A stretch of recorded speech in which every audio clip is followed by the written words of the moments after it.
When we talk about housing for people with disabilities, the conversation often focuses on what isn't working. The spaces that aren't built for everyone, the policies that leave too many behind. Those matter, but when we focus solely on problems, I think it's easy to feel defeated, to lose hope in a better future. And community housing isn't perfect, far from it. But it offers us a glimpse of what's possible when accessibility is prioritized from the ground up, an opportunity to really push for change. So today we're asking, what can we learn from this sector? How can community housing lead the way in making housing accessible for all? And how might those lessons ripple outward? Not just to other housing models, but across all aspects of society. This isn't just about fixing what's broken. It's about recognizing what works and building on it to create systems that include everyone, not just in theory, but in practice. I'm Meagan Miller. I'm Zachary Weeks. And this is Accessing Home.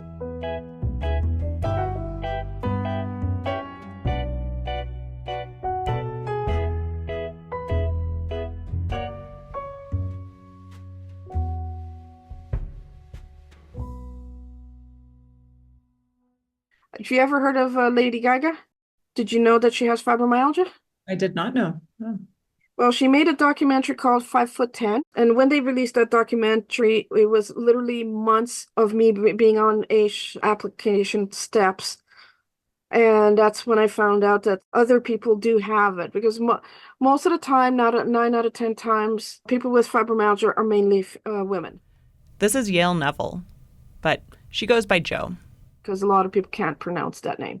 As soon as they see the Y and the A, and then they're like, huh? And I say, oh, just like the university. Flip the letters. Jo lives in an apartment owned by Savita, but operated by E4C, a local nonprofit that aims to alleviate poverty. They offer different supports from food security to education and skill development. But in this case, they offer supportive housing with subsidized rent, which is crucial for people like Jo, who live with multiple impairments and are unable to work. I have something called fibromyalgia, and my level is considered very severe on a scale from 1 to 18 points, because there are 18 points on the body. They determined that I have 17 out of 18. So that's one, and I have other disabilities included, mental health from different clusters. I also have osteoarthritis. Short-term memory is another problem that I have. And the other thing is I have, why can't I remember? Coronary artery disease. There you go. You don't think about it, it comes out. I have asthma on top of all that. And then, of course, I have osteoarthritis. I think I mentioned that. So let's carry on. Part of the E4C programming includes mental health support and opportunities for tenants to connect. And that's what I like about it. We have a community garden downstairs, and I have my own little plot. We plant stuff, fruits, vegetables, plants, whatever we want. They even give us some seed packs to start out. We also participated on Wellness Wednesdays, so we do all sorts of different things. They're involving us on deciding for the whole month, what are we going to do each Wednesday? So we get to make that decision. So we had karaoke night, karaoke day a few weeks ago. One of our residents in the building, she owns a karaoke machine, a very large one, about 4 foot tall. And the thing, at the number 3 settings, you can make the walls rumble and the frames shake on the wall. And she's renting it right now, but hey, she likes it. I like it too. It's called Lights. As you can probably tell, Jo loves her place. You know what I call this? The oasis in an urban jungle.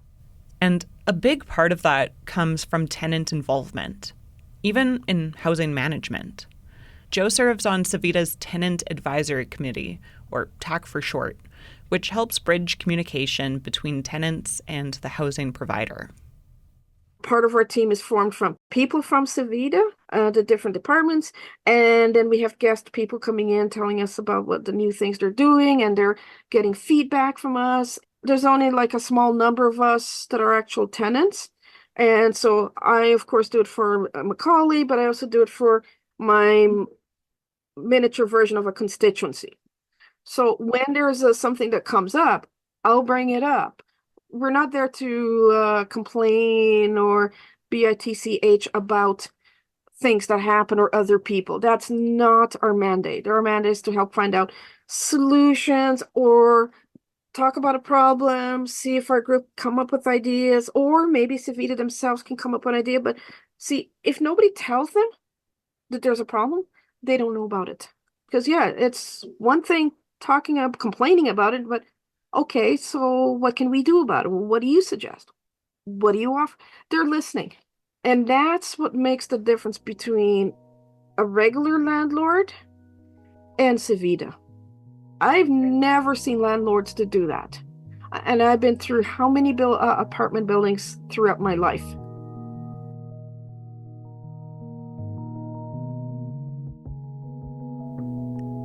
In a housing landscape where renters often have no voice, having a seat at the table almost feels radical. And sure, it's not perfect. I've heard criticisms about TAC and Savita's tenant relations from other people, but I think what really matters is how these initiatives help shift power, giving tenants more control over their housing conditions. And when it comes to accessibility, that's huge. Because everyone has different needs, and conventional notions of accessibility aren't always the priority. Like for Jo, who lives on the 3rd floor of her walk-up apartment. I do not use a wheelchair, but I do have a walker on certain days that where my fibromyalgia is to the point, or my osteoarthritis to the point that I need extra support. So I do have a walker. Now, being on the 3rd floor, now you're going to ask yourself, well, how do I get around with that? Well, years of practice. So when I go down, I have to roll it down the stairs gradually, hold the rail, hold the thing, and I've adapted the walker so that I can operate a walker with one hand to go up and down the stairs. So there's a railing that moves out of the way and it's adjustable. And because you have to have two hands, there's no bar in the middle to hold it, like a shopping cart. So I've adapted it, and I do purposely go up and down the stairs because everybody tells me, "Why don't you move down to the 1st floor?" I said, "Why? Take away my only form of exercise?"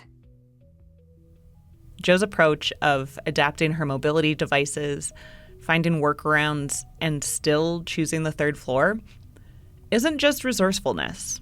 It's autonomy. An act of agency. And that's where the deeper meaning of accessibility comes into focus.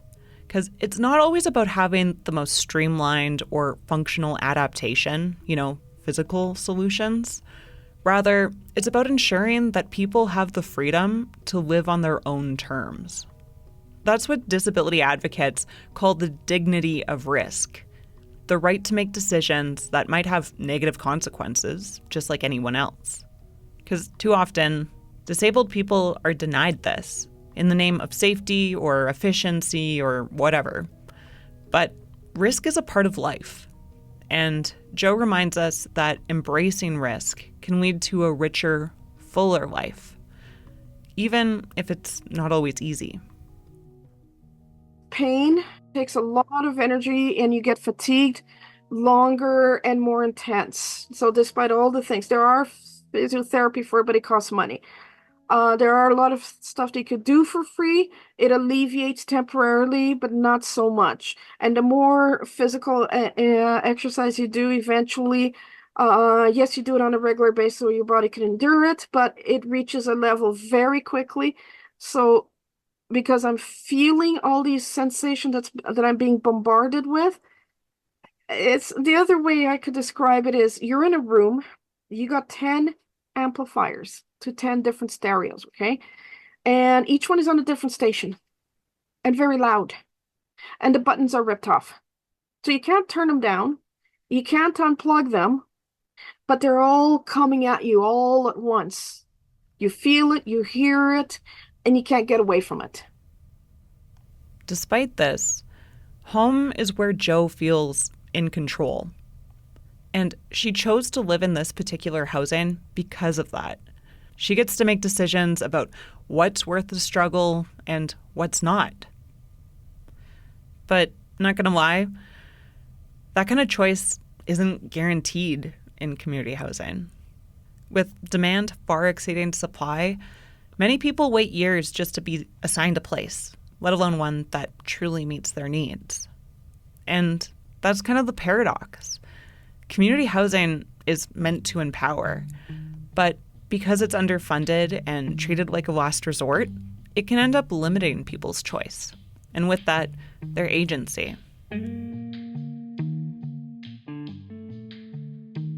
But this isn't just a housing issue, and it really goes beyond community housing, because across Alberta, disabled people face barriers in employment, education, transportation, and so much more. And if we really want to improve accessibility in a meaningful way, then we need to support disabled people in every part of life. And that's why we need a Provincial Accessibility Act, a law designed to break down barriers across the board.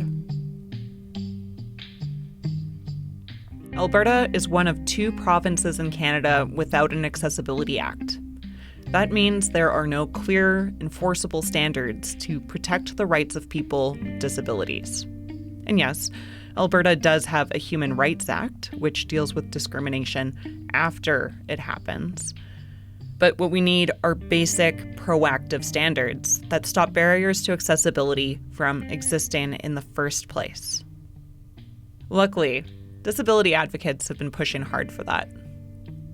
Yeah, I mean, for those listening, I've been grinding it out with a number of different folks, including the official opposition NDP MLA for St. Albert, Marie Renaud, to help bring forward her private member's bill that she's committed to have accessible legislation in Alberta. So now let me be clear that if the UCP approached me, said, "Hey Zachary, like, we want to make some legislation around accessibility," I'd be like, "Okay, let's do this."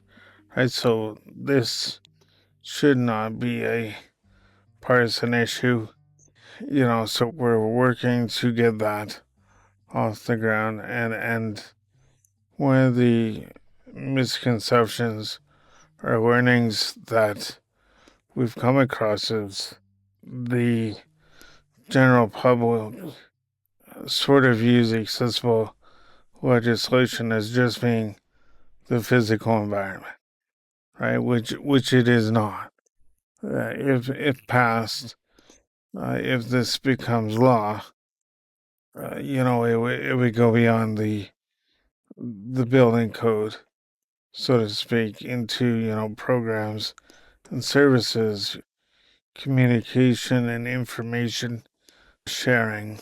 For example, during the pandemic with COVID, we had our daily updates on where we're at with best practices and numbers and all this stuff, but there was no ASL, American Sign Language, for those with who are deaf. And so how are you supposed to take care of yourself in a pandemic if you can't get the same information in an equitable way? And so the legislation would also involve stuff like that, so it covers a wide range of meeting accessibility needs.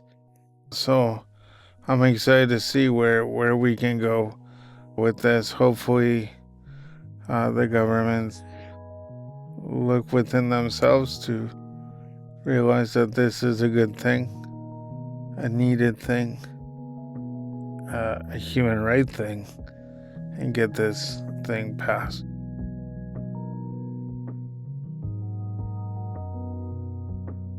To be clear, an Accessibility Act doesn't include housing, or at least not directly. But when you remove barriers to employment, you make it easier for disabled people to afford housing, and that expands housing options. Another thing, going back to ableism, like, disabled people want more through employment than being, the stereotypical Walmart greeter, right? Nothing wrong with Walmart greeters. You do what you can, right? I mean, and if you love being a Walmart greeter, go get it. Good on you. That's a role that needs to be filled. Who doesn't want to see a smiling face that welcomes you to spend a lot of money on groceries nowadays? So it sort of cushions the blow that way. But, we want more. We deserve more. It's in our rights, our constitutional rights as Canadians in the Charter of Rights and Freedoms. We deserve housing. We deserve employment. It's not like we're asking to live in mansions. It's basic needs. And not to get on a tangent, but when people are applying to kill themselves through assisted suicide, it's easier to do that than to live with a disability. Where are our priorities at as a country and as humans, right? Like, it blows my mind. So often in the disability community, we hear all these nice things. Oh, it's a priority for us. Accessibility is a priority for us. Well, then why does Alberta not have accessibility legislation? Actions speak louder than words. An Accessibility Act won't fix everything, but it would be a vital first step, the bare minimum, really. One that signals we value a barrier-free Alberta and that disabled people deserve to live with dignity, autonomy, and equal opportunity.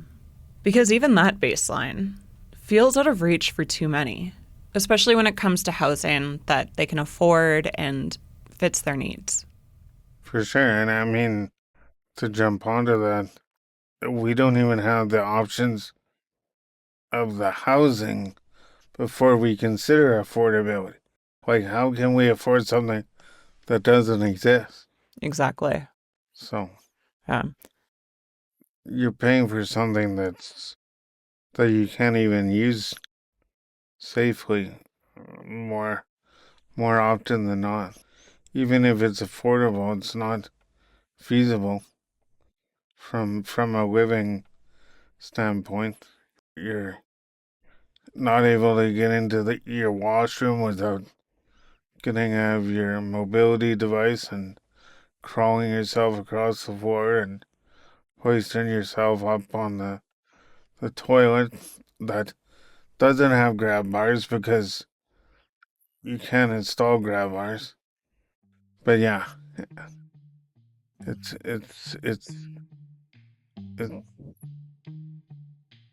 embarrassing, to be frank.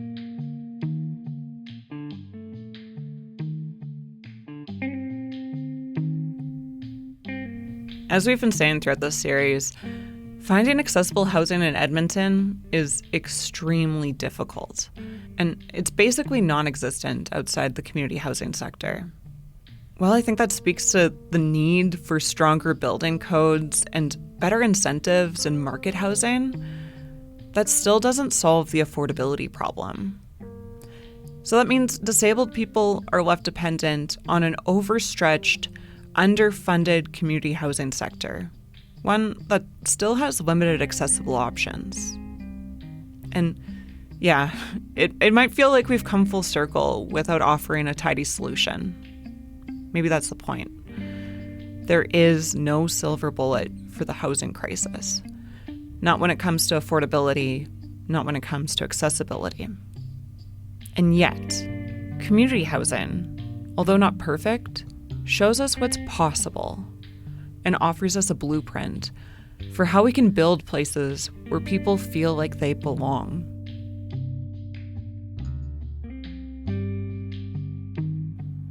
I think it's the answer to so many problems.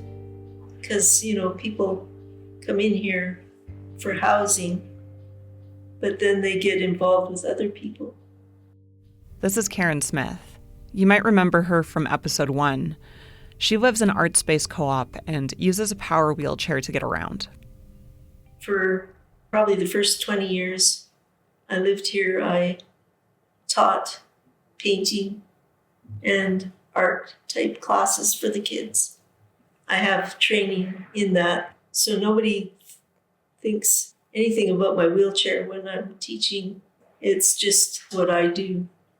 And everybody has some of that, no matter what line of work you come from or what type of place you live. Everybody's got something different to add to the mix. And our mix becomes much more colorful when we include everybody. Community housing provides the opportunity for people of diverse identities to interact with each other. And when it comes to addressing ableism, or any of the other isms, I think exposure is important. It obviously isn't everything, but it's often the first step, the one that demystifies difference and helps build connection. That would be my biggest attraction to it, is it's making it more acceptable to combine groups of people. When I was in grade school, you didn't see anybody in a wheelchair because those kids were bused to a special place and they had no interaction with other people. And it's much better to combine people because you just have to live with people to find that out. Like, it's not hard to figure out when you're living in the community. You can feel it.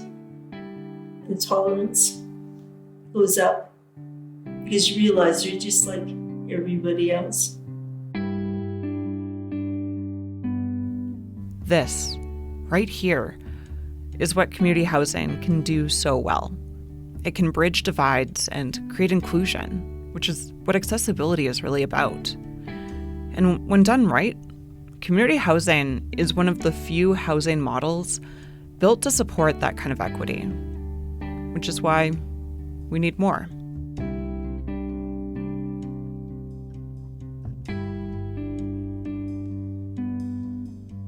There's already widespread consensus among housing researchers that we need to double our community housing stock to address the housing crisis. So, if we're going to build more, why not build better? Because the buildings we construct today will be around for 50, maybe even 60 years. So this is a real opportunity to really transform the design of community housing. And more importantly, who gets to participate in that process? The key? Involving the people who navigate barriers every day. Not as an afterthought, but as collaborators and active participants. Not just, we had one meeting, good to go. Yeah, because people always ask when they already have the plan devised and they just want your stamp of approval. And they want it for free. Yeah. So you want me to unload all my trauma, all my shitty experiences, all my mental health stuff, and go through that over and over and over again for free. No. Value the knowledge. True co-design means more than just listening. It means taking action, actually implementing what people share. And when disabled people lead that process, when they're essential partners in the design, we stop settling for the bare minimum. We start building spaces that actually work for people. And sure, that takes investment, both time and money, but it's one that pays off for everyone. Because at some point in some way, we all experience disability, whether short or long term. Because it's not a matter of if, it's a matter of when. And, it could be on your way to work and you get in a car accident or have a stroke or God forbid that happen to anyone, but then you're one of us, right? And you have to think, boy, did I make the most of my time when I could have to make a positive impact on the world. So I feel like I'm a Debbie Downer, but I don't know if that's an appropriate thing to say nowadays, now that I think about it. But I don't want to be down and out about all this stuff because, we are making strides, but change is very, very slow. And sometimes it doesn't need to be slow, right? I mean, all these new housing projects that are being built to help address some of the houselessness in Edmonton, because unfortunately it is an issue. How many of those suites are accessible, right?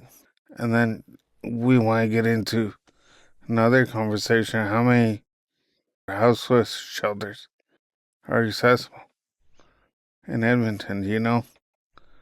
There's one.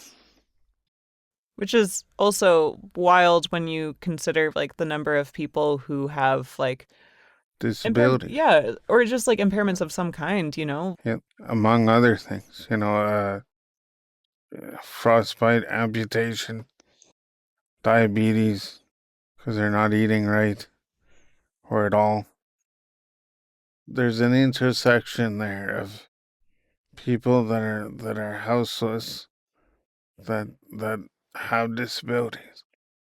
But yeah, I don't think we need to reinvent the wheel. I think we need to look within ourselves and be honest with ourselves on how we can do better and be more mindful and not cynical and just do work with love, not to be all woo-woo about it, but like I think it doesn't need to be this big, song and dance of look what we're doing or not. Again, it goes back to our conversation about age. Look what we're doing. We're way above all the other provinces in terms of disability benefits. Well, that's not really something to brag about, right? So until you're well above the standard, and in that case, poverty,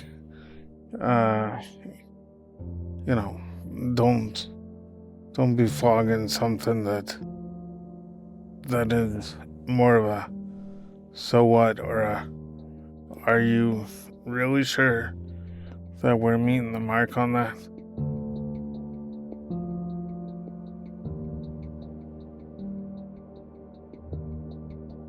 That's what makes the clawback of the Canada Disability Benefit here in Alberta especially disappointing. Because that $200 a month would have reduced the gap between AISH and the poverty line by half, which still isn't enough. Sure, it's a step in the right direction, but that is not going to raise people out of poverty. If we hit the 4-figure mark, okay, now we can start maybe perking up our eyebrows a little and share a smile. But until then, lip service. But it's a moot point because the government of Alberta decided that every dollar of the benefit would lead to an equal reduction in AISH or income assistance, effectively canceling it out, and meaning that disabled people are in the same financial position with no more housing security than they had before. So yeah, this is demoralizing. But it's also clarifying. Because if the system won't budge on its own, we've got to push it ourselves.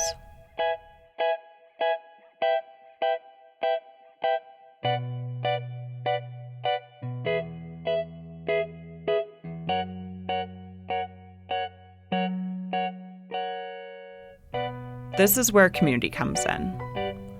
Because when we move as a collective, change becomes possible. Maybe not all at once or in the sweeping ways that we hope for, but enough to mount pressure and enough to make a difference.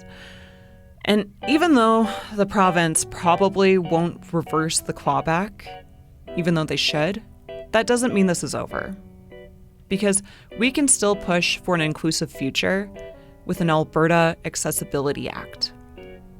Yeah, absolutely. So, reaching out to your MLAs, writing to them, I'm working with Barrier Free Alberta. You can go to their website, barrierfreeab.ca, I think. Even if you Google it, it'll come up. I've added it to the show notes too. And we started a letter writing campaign where you can quickly add your name, plug in your postal code, it'll send it to your MLA, share it on social media, talk about it in the community, obviously, get other people, recruit. We need thousands of people to step forward or roll forward, whatever you're able to do forward. And that goes back to that intersectionality piece. We need our accomplices in the LGBTQ space. We need them in the Indigenous space. We need them in the senior space.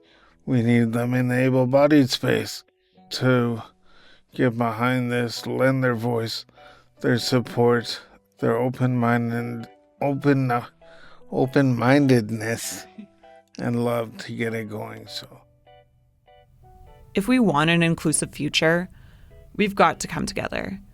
And when it comes to housing, we need to grow the community housing sector, because market housing alone isn't going to solve the affordability or accessibility crisis we're in.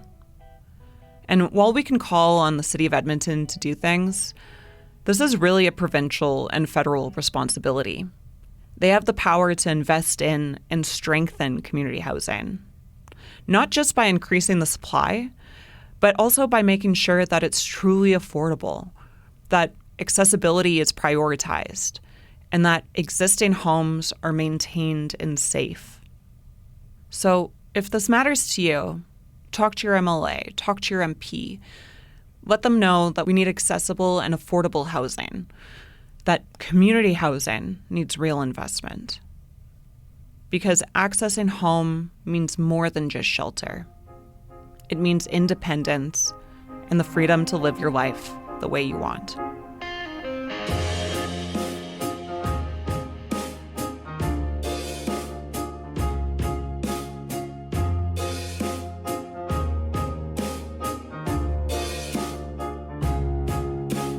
Accessing Home is produced by me and is supported by Community Housing Canada, a research partnership funded by the Canada Mortgage and Housing Corporation.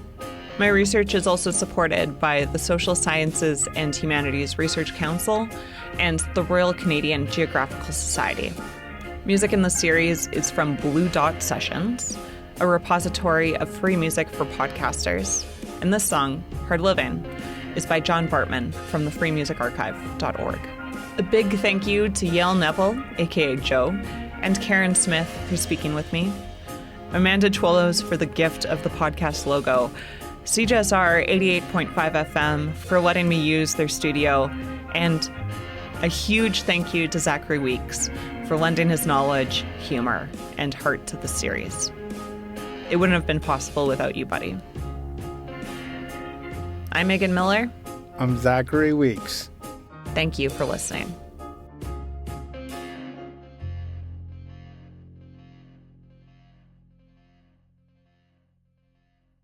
One final note. I produced this series in Amiskwaciwâskahikan, the beautiful Beaver Hills here in Treaty 6 territory. And I think it's so important that when discussing Canada's housing system, that we recognize how deeply entwined it is with settler colonialism, with the commodification of land and forced displacement of Indigenous peoples. And so housing needs to be a focus of reconciliation. While this series focused on affordable and accessible housing, we need improved conditions that help people stay housed, and real progress on the TRC calls to action, which have been stagnant for way too long. So I urge listeners to hold our government and institutions accountable to ending current wrongs and preventing future ones. Masicho.